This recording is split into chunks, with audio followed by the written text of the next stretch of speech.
El hostigador cotidiano. Cuando el miedo se convierte en mando. Bienvenida o bienvenido a Coherencia Universal. Hoy voy a hablar de un tema delicado y lo voy a hacer con cuidado, porque cuando se habla de acoso, hostigamiento, presión, humillación, aislamiento, abuso de autoridad, el debate suele volverse binario, como si solo hubiera víctimas y monstruos, como si fuera un cuento simple con buenos y malos, y ya. Y yo no creo que esto funcione así, al menos no siempre. Este episodio no es para justificar a nadie. El daño es daño y hay que poner límites y proteger a quien lo está viviendo. Eso no se negocia. Pero sí quiero hacer algo distinto. Quiero hablarle a las personas que, sin verse a sí mismas como malas, se están convirtiendo en el problema.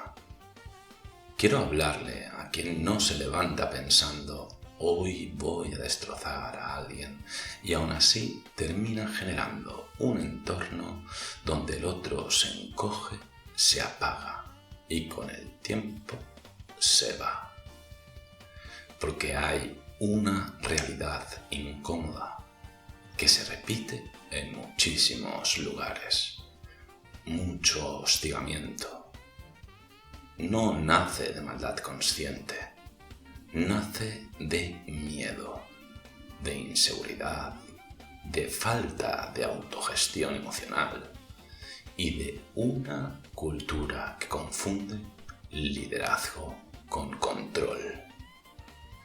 Este episodio es una invitación a abrir los ojos, a recuperar humanidad y aprender a corregir sin dañar, sin quebrar, sin humillar. Lo único que suele pasar con el acosador cotidiano es esto. Casi nunca se ve como acosador.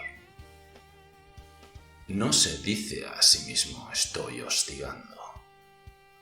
Se dice es que hay que exigir. Se dice esto no es tan difícil. Se dice si el resto puede, tú puedes. Se dice lo tengo que repetir 1000 veces. Se dice yo tengo presión de arriba. Se dice aquí hay que ser profesional. Y el problema es que el abuso cotidiano casi nunca suena a insulto de película. Suena a frases normales repetidas, en el momento justo, con el tono justo y con la frecuencia justa, hasta que la otra persona aprende algo devastador. Haga lo que haga, siempre estoy por debajo. Siempre llega tarde, siempre es insuficiente. Siempre tiene que demostrar, otra vez. Eso es lo que desgasta, no un comentario aislado, sino una atmósfera constante que se percibe en todos los rincones. Y si bajamos a la raíz, el patrón más común detrás del hostigamiento es miedo. Miedo a perder control, miedo a quedar expuesto, miedo a parecer incompetente, miedo a que alguien brille más, miedo a que el equipo vea la realidad, miedo a no estar a la altura del cargo. Cuando ese miedo no se gestiona, se transforma en una forma de gestión tóxica que se disfraza de rigor. Aparece el microcontrol, las comparaciones constantes, el sarcasmo inocente, la presión sin criterio, los cambios de humor, que el equipo aprende a esquivar y la sensación de caminar sobre cristales. La persona desbordada no sabe regularse por dentro, así que regula el entorno por fuera. Y la manera más fácil de regular el entorno es meter miedo. No siempre con gritos. A veces basta con sembrar duda. Y aquí hay una señal muy clara para detectarlo a tiempo. Una frontera que si la cruzas ya no estás corrigiendo trabajo, estás corrigiendo autoestima. Porque el feedback sano suena a hechos y estándares. Esto no cumple con X por este motivo. Este es el estándar. Te enseño un ejemplo. ¿Qué necesitas para llegar a esto? En cambio, el hostigamiento cotidiano suena más a descalificación envuelta en rutina. Esto no es lo que te pedí. No es tan difícil. Si el resto puede, tú puedes. A ver si espabilas. No me hagas perder el tiempo. Te lo he dicho 1000 veces. Fíjate en algo en esas frases. No mejoran el trabajo, solo erosionan a la persona. Cuando una persona se erosiona, deja de aprender, deja de aportar y empieza a protegerse. Y una variante todavía más fina y más común de lo que se reconoce cuando alguien sobresale o aporta algo valioso, aparece el veneno disfrazado de broma. Claro, así cualquiera. Tú juegas con ventaja. Normal, tú ya sabemos. Venga, hazme una de tus tablitas. Como si la aportación del otro fuera un capricho, una fricada, una molestia. Esa frase hace dos cosas a la vez. Quita valor al trabajo y protege el ego del mando, que no sabe hacerlo o que teme quedar en evidencia. Y ojo, esto no se vive como una broma suelta. Se vive como una señal repetida. No destaques, no te salgas, no me dejes mal. Entonces llega la gran excusa, la que más se usa para justificarlo todo. Yo solo aprieto porque necesito resultados. Pero hay una diferencia enorme entre exigencia y hostigamiento. La exigencia tiene objetivos claros, criterios claros de seguimiento claro, respeto constante y corrección centrada en hechos. La exigencia puede ser intensa, pero no te rompe por dentro. El hostigamiento es ambigüedad más tensión, presión sin guías de comparación, constante humillación sutil y esa costumbre de mover el suelo para que el otro dude de sí mismo. Si tu equipo rinde por miedo, no tienes equipo, tienes gente sobreviviendo. Y cuando la gente sobrevive, deja de pensar, deja de crear, deja de decir lo que ve y solo intenta no equivocarse. Hay otra verdad que duele, pero es real. Mucho hostigamiento nace cuando alguien tiene cargo, pero no tiene base interna para sostenerlo. Y entonces parece que esa persona necesita una cosa para sentirse segura: que el otro se sienta inseguro. Por eso aparecen patrones como invalidar, minimizar, ironizar, comparar, rebajar al que destaca y castigar al que no encaja en todos los ámbitos de nuestra sociedad.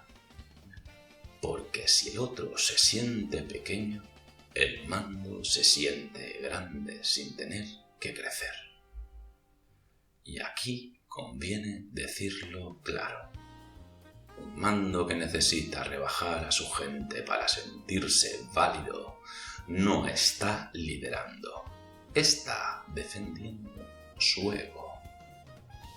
Ahora bien, si alguien está escuchando esto y siente un golpe en el pecho, un hostia, igual se está pasando, quiero decirte algo importante.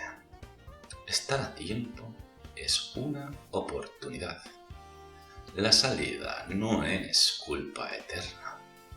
La salida es método.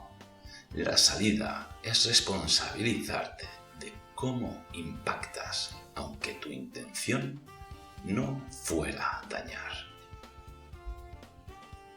Te propongo un protocolo simple, humano y aplicable en todos los ámbitos para corregir sin romper. Primero, identifica tu disparador. Antes de corregir, pregúntate, ¿estoy reaccionando al error o a mi miedo? Si notas urgencia, rabia, necesidad de dominar, ganas de dejar claro quién manda, no corrijas todavía, porque ahí no vas a enseñar, vas a descargar. Segundo, aplica una pausa obligatoria. No des feedback en caliente. Date 10 o 20 minutos, aunque sea para caminar, respirar, beber agua y volver al lecho sin veneno. Tercero, prohíbe de tu boca las frases que humillan. No es tan difícil. Si el resto puede, tú puedes. Te lo he dicho 1000 veces. No me hagas perder el tiempo. Esas frases no construyen nada, solo dejan cicatriz. Cuarto, usa estructura siempre la misma. 3 líneas y ya. Hecho, impacto. Estándar. Hecho que ocurrió sin juicio. Impacto. ¿Qué afecta? Y estándar. ¿Qué esperas? Y un ejemplo. Esto salió así. Esto impacta en X. El estándar es Y. Y busca la Z. Te enseño cómo. Es la estructura. Tiene algo valioso, te obliga a hablar de lo real y te impide convertir tu ansiedad en sentencia. Quinto, si alguien destaca, no lo neutralices. Si alguien hace algo bueno y tú sientes pinchazo, no dispares la broma venenosa ni el comentario que rebaja. En vez de así cualquiera, di buen trabajo, ¿cómo lo has hecho? Y aprende. Eso es liderazgo. Convertir el talento del equipo en aprendizaje compartido, no en amenaza. Sexto, pide apoyo si estás quemado.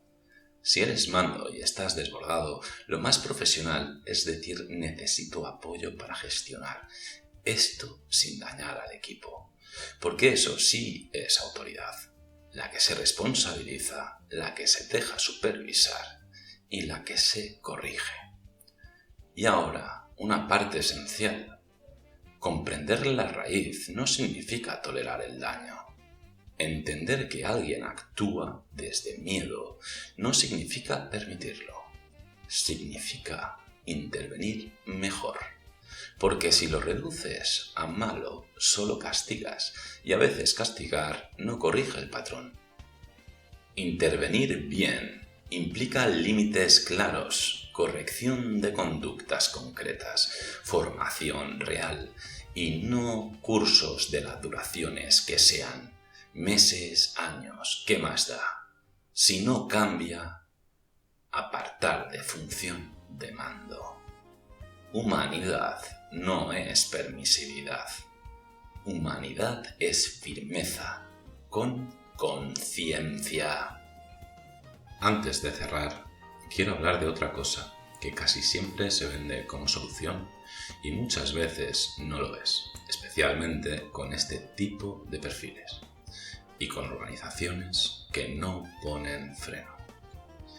Hablo de focus groups, team buildings, sesiones de clima, dinámicas externas, retiros, talleres de comunicación, mesas de diálogo. En un entorno sano pueden servir porque ayudan a poner palabras a lo que está pasando. Pero cuando ya existe un conflicto real, cuando hay bandos, cuando hay jerarquías tensas o cuando hay una figura con poder que no está regulada, esas herramientas pueden convertirse en otra cosa. Y eso casi nunca se dice en voz alta.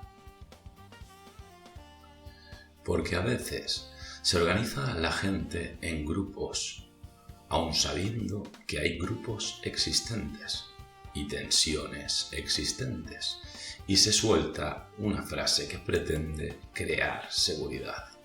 Por decretos, tranquilos, lo que se hable aquí será confidencial. El problema es que decir confidencial no crea confidencialidad. La confidencialidad no se declara, se construye. Y se construye con límites reales, con control de acceso, con reglas verificables, con consecuencias claras, con un diseño que no obligue a la gente a exponerse.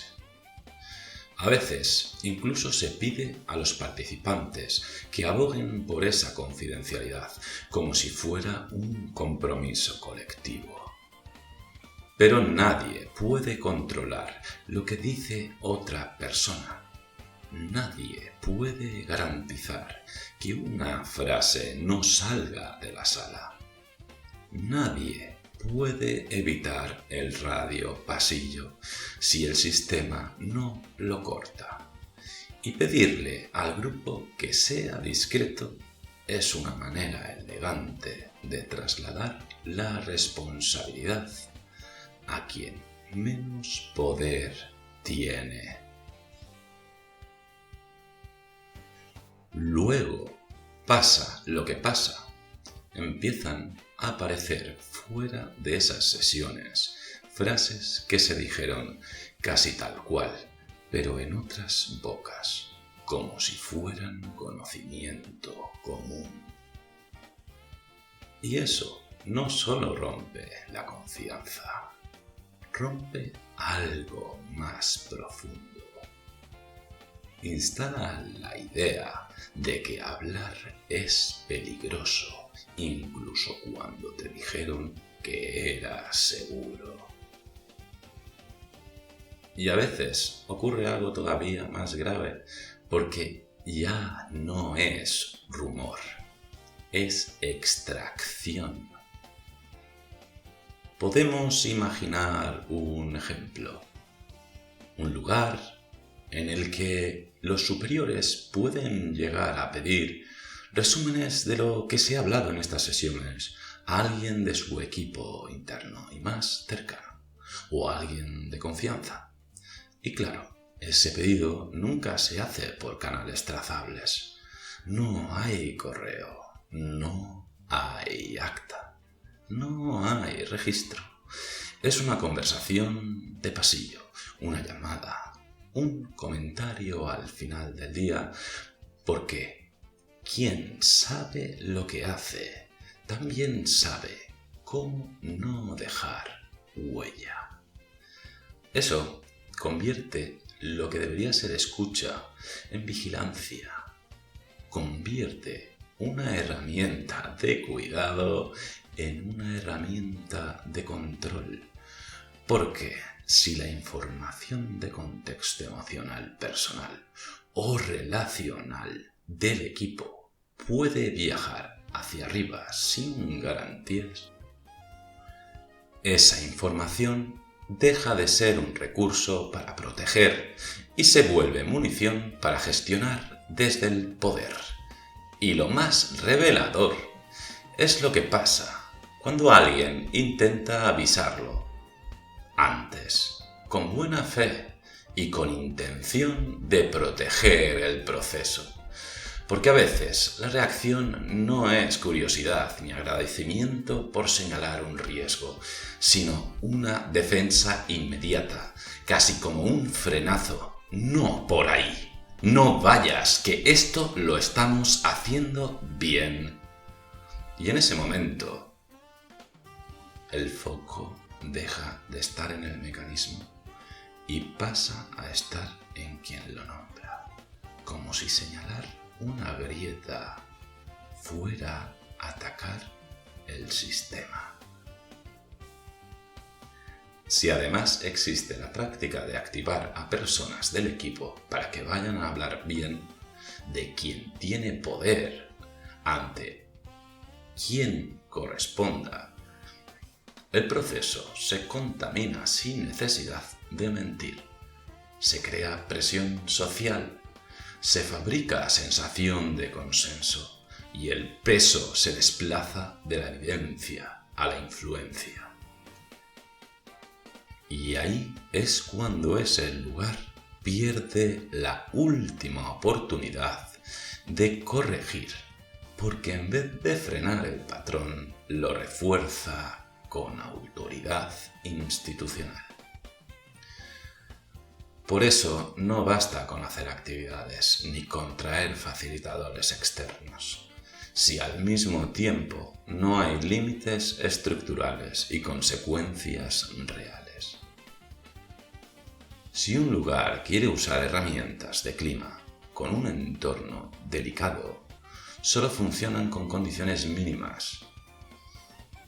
Anonimato real, datos agregados, facilitación independiente, separación estricta de lo compartido.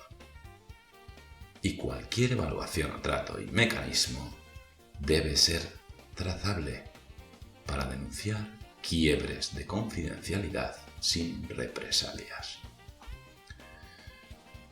Y si no se puede garantizar eso, lo más honesto es no abrir ese espacio, porque abrirlo sin garantías no es neutral, es exponer a la gente. Y cuando la gente se expone y luego se filtra lo que dijo, el daño es doble. El daño del conflicto y el daño de la traición institucional. Y cierro con esto. Este episodio no era para señalar monstruos, era para que quien esté a tiempo se mire al espejo.